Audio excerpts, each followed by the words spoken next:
pessoal, tudo bem? No vídeo de hoje nós vamos falar sobre polêmica, livros polêmicos, fofoca, quem gosta? Eu amo! Vamos falar sobre os livros da série Princesa de Papel da Anne White. Olá, gente! Se você é novo aqui no meu canal, seja muito bem-vindo. Eu vi que muitas pessoas novas estão chegando, então bem-vindo e bem-vinda se você acabou de chegar aqui, tá bom? Nesse canal nós falamos sobre livros e algumas coisinhas aleatórias às vezes. Eu sou um pouco doida, mas eu me chamo Bruna e eu amo falar, então esse canal aqui tecnicamente é pra isso, pra conversar sobre livros e coisas aleatórias. No vídeo de hoje nós vamos falar sobre todos os livros da série Princesa de Papel. Eu terminei a série recentemente e eu queria muito conversar sobre esses livros, porque eu acredito que é um tema legal pra conversar, para outras pessoas que já leram também poder comentar aqui nos comentários o que achou sobre o livro, né, sobre os livros. Então hoje eu tô aqui pra conversar com vocês um pouquinho sobre a minha experiência de leitura e sobre o que eu achei em cada livro que eu li. Eu vou falar a sinopse do primeiro livro e depois, ao decorrer dos outros livros, eu vou falando um pouquinho sobre o que eu achei. Porque o que acontece? São muitos livros e o principal, podemos dizer, que é o início de tudo, é Princesa de Papel. Então eu acredito que eu posso falar sobre a sinopse, né? E aí vocês, caso alguém fique curioso, vai lá ler o livro e depois entende o que eu vou falar dos outros livros, tá bom? Então, pra quem não leu o primeiro livro, eu recomendo que você assista o vídeo até o momento que eu termine a sinopse e depois você lê os livros e volta aqui pra saber o que eu falei, sobre o que eu achei. Porque senão pode ter spoiler, na verdade vai ter spoiler, tá bom? Então vamos lá, já estou aqui com o meu caderninho e com a minha caneta pra falar sobre o primeiro livro, que se chama Princesa de Papel. As autoras, porque na verdade são duas autoras que escreveram os livros, então duas mentes brilhantes escreveram a série. Então nesse primeiro livro a gente tem a história da Ella. Ela é uma adolescente, trava-línguas. A Ella trabalha em uma boate noturna, ela dança para os homens e ela recebe por isso. Ela é adolescente, ela tem 16 anos e ela precisa fazer isso porque a mãe faleceu e ela tá sozinha. Ela não queria ir para um colégio interno e por isso, para um orfanato, né? Por isso ela decidiu começar a trabalhar. Ela fez uma identidade falsa e decidiu trabalhar aí em casas noturnas. Ela recebe um dinheiro que ela consegue sobreviver, podemos dizer assim. Ela vai pra escola, ela é uma pessoa bem estudiosa, ela quer fazer faculdade, então ela realmente precisa trabalhar pra se sustentar. Até que certo dia, um cara chamado Callum Royal, só pelo nome você já dá pra perceber que o cara tem um nome, ele procura ela nessa casa noturna e vai falando pra ela coisas sobre o pai, sobre a mãe, que ele tem a tutela dela, para lá, e que ele quer meio que adotá-la até ela se formar no ensino médio, pra ela não ter que passar pelo que ela tá passando, por esse teste de sobrevivência, e ele vai dar tudo pra ela: escola particular, uma casa, um quarto, comida, roupa lavada, roupa nova, e ela fica um pouco desconfiada, ela não acredita nisso no início, porque, mano, pelo amor de Deus, como que do nada alguém vai aparecer e vai te oferecer isso tudo em troca de nada? Ela não está acostumada a ter tudo assim tão fácil. Mas o que acontece? O Callum era amigo do pai do Steve, que é o pai da Ella, o pai biológico. Ela não conhecia ele, ela não sabia da existência dele, até o Callum aparecer e contar pra ela sobre a história dos dois, que eles eram melhores amigos, porque o Steve morreu. Então ele fez essa promessa pro Steve de ajudar a filha dele a viver e a não ter que passar por tantas coisas que ela tá passando. Ela aceita a proposta dele e decide morar com ele. Só que o que acontece? Chegando na casa, mansão, palácio que ele mora, ela descobre que o Callum tem 5 filhos. Todos os Royals são lindos. É tipo assim, a cena descrita por ela no livro é que ela entra nesse palácio que ele vive e estão 5 filhos em cima, assim, olhando pra ela, desconfiados, acreditando que na verdade ela é uma menina que o pai está pagando para ficar com ele, para dormir com ele, e não uma adolescente normal. Então, tipo assim, esses meninos, eles transformam a vida dela em um inferno. Eu tô falando isso pra ser legal, pra não falar algo pior. Eles transformam a vida dela em um teste morte maior do que ela já estava vivendo, porque eles são insuportáveis. Eles são insuportáveis, eles são mimados. Eu não tiro nenhum dessa lista. Todos são assim, principalmente o Reed. Na família, nesses 5 irmãos, nós temos o mais velho, que é o Gideon. Só que ele já está na faculdade. Então, tecnicamente, quem comanda tudo agora é o Reed Royal. E aí tem o Reed, o Easton, os gêmeos e o Gideon, que está na faculdade. Só que ele é o mais velho. E aí, a Ella começa a ir pra escola, na mesma escola que eles frequentam. E a escola, gente...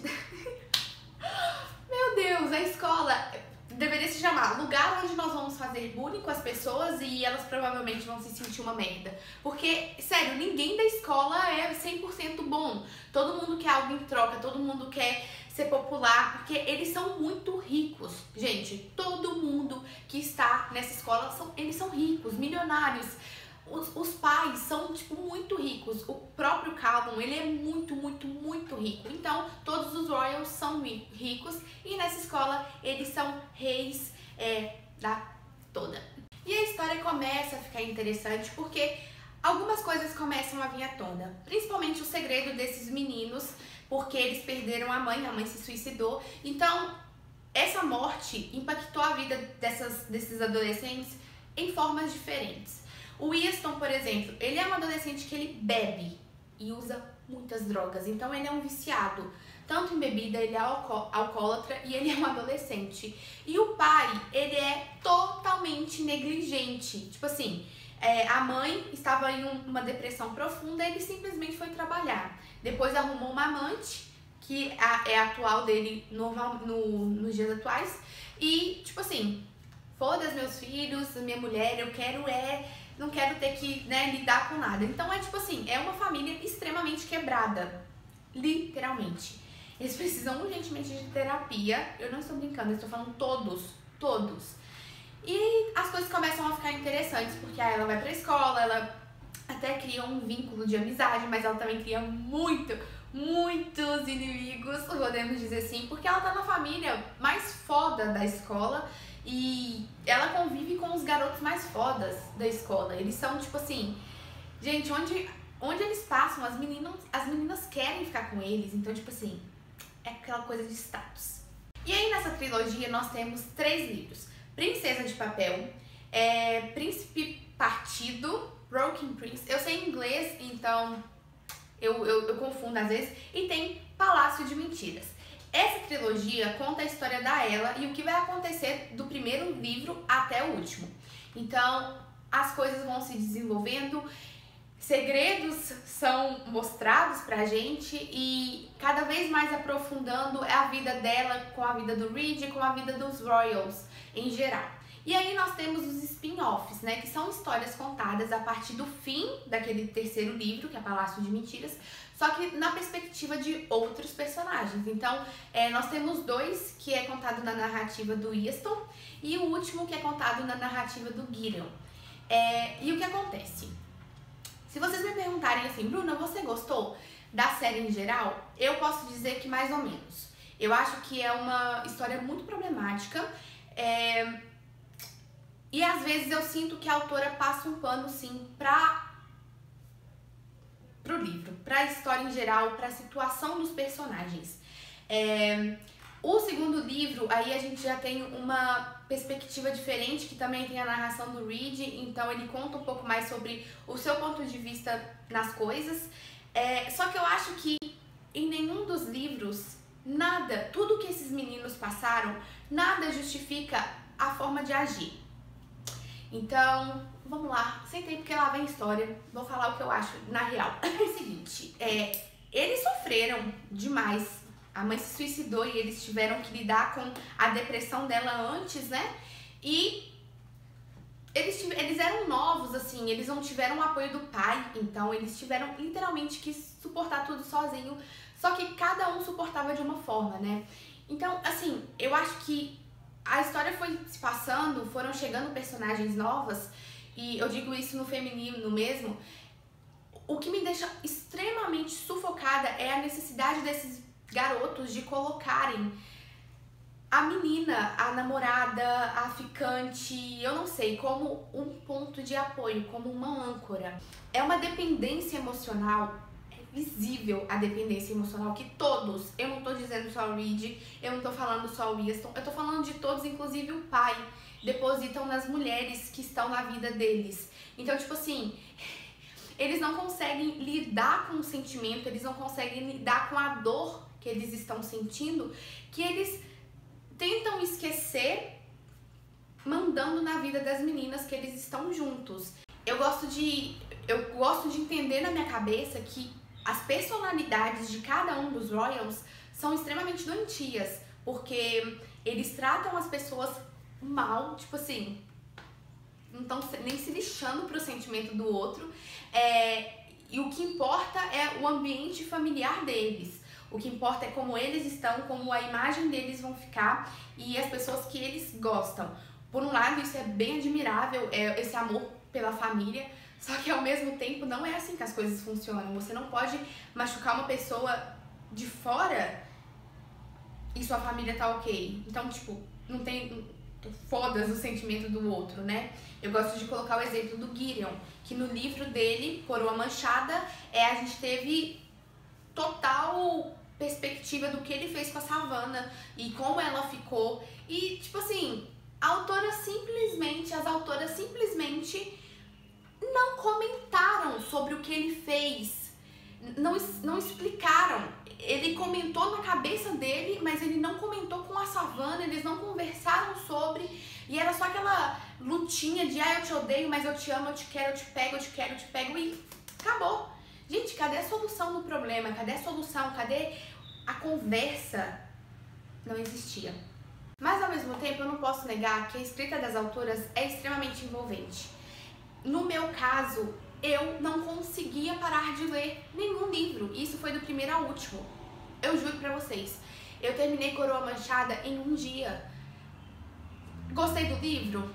Mais ou menos. Mas a escrita é boa. Elas conseguem te envolver.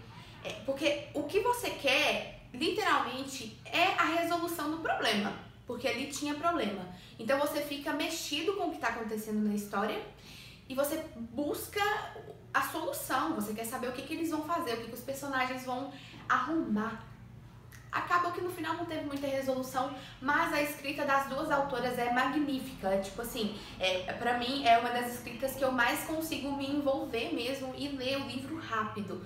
Então eu gostei muito da escrita da autora. Acho sim a proposta, o tema do livro extremamente fútil.